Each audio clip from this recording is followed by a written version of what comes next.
Okay, hi guys. This is To Clue Hypnosis. And basically I wanted to do a reading bedtime story video, and that's what this is supposed to be. I'm hoping that there isn't a lag, because I know last time I used this camera on my heritage video there was, and I tried to fix it but I couldn't, and eventually I'll just have to redo that entire video, but I'm hoping I've fixed what was ever wrong with the actual camera versus that specific video. And so I'm trying again. I have a new mic, which I'm testing out right now. I'm not sure how it is, so you guys let me know if you like this camera and this microphone better versus maybe some of my other older videos. And yeah, so let's go ahead and get started. What I'm going to be reading you today is called Tuck Everlasting by Natalie Babbitt. And when I was little, it was my all-time favorite book, well, next to the Chronicles of Narnia, but a close second.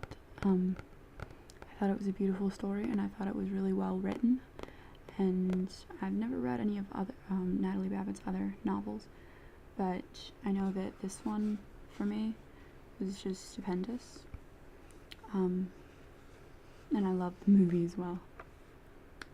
So I'm just gonna do a little page flipping. And I'm sorry if you can hear my dogs moving around in the background. There's not much I can do about it. Let you enjoy these sounds for a minute.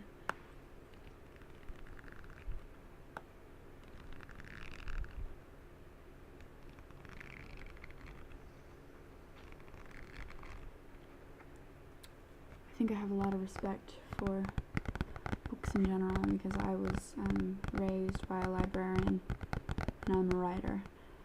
So, and if my hair looks terrible, it's because I just got out of the shower, slapped on a little bit of makeup, and decided to do a few videos. This is one of them. So, oh, this has a good scratching sound too.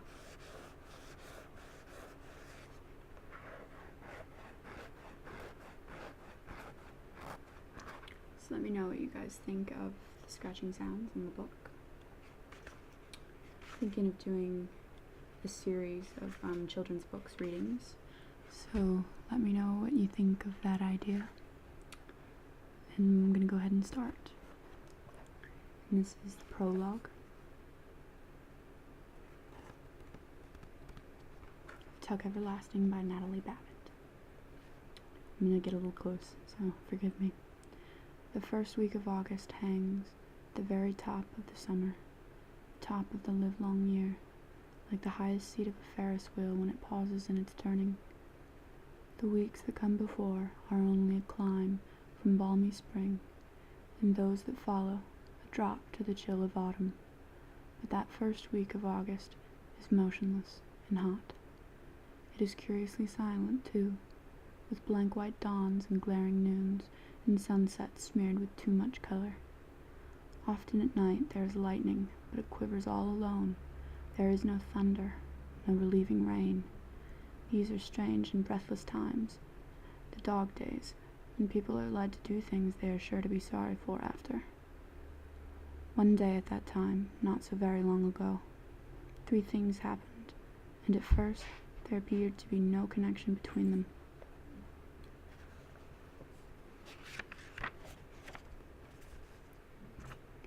At dawn, May Tuck set out on her horse for the wood at the edge of the village of Tree Gap.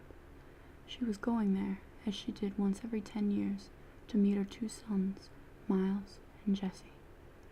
At noontime, Winnie Foster, whose family owned the Tree Gap Wood, lost her patience and last, and decided to think about running away. And at sunset, a stranger appeared at the Foster's gate. He was looking for someone, but he didn't say who.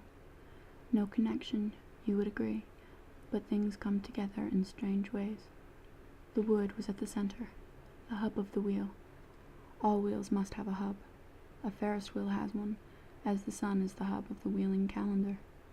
Fixed points they are, and best left undisturbed, for without them nothing holds together. But sometimes people find this out too late. So that was the prologue. And I'll go ahead and start chapter 1. So you can see, I love the font here. The road that led to Tree Gap had long been trod out by a herd of cows who were, to say the least, relaxed. It wandered along in curves and easy angles, swayed off and up in a pleasant tangent to the top of the small hill, ambled down again between fringes of bee-hung clover, and then cut sideways across a meadow. Here its edges blurred, it widened and seemed to pause, suggesting tranquil bovine picnics, slow chewing and thoughtful contemplation of the infinite. And then it went on again, and came at last to the wood. But on reaching the shadows of the first trees, it veered sharply, swung out in a wide arc as if, for the first time, it had reason to think where it was going, and passed around. My dog just burped, if you were wondering what that sound was. On the other side of the wood, the sense of easiness dissolved. The road no longer belonged to the birds. That's not right. I'm sorry. The road no longer belonged to the cows. It became instead, and rather abruptly, the property of people. And all at once the sun was uncomfortably hot, the dust oppressive, and the meager grass along its edges somewhat ragged and forlorn. On the left stood the first house, a square and solid cottage, with a touch-me-not appearance, surrounded by grass cut painfully to the quick, and enclosed by a capable iron fence some 4 feet high, which clearly said, "Move on, we don't want you here." So the road went humbly by and made its way, past cottages more and more frequent but less and less forbidding, into the village. But the village doesn't matter, except for the jailhouse and the gallows.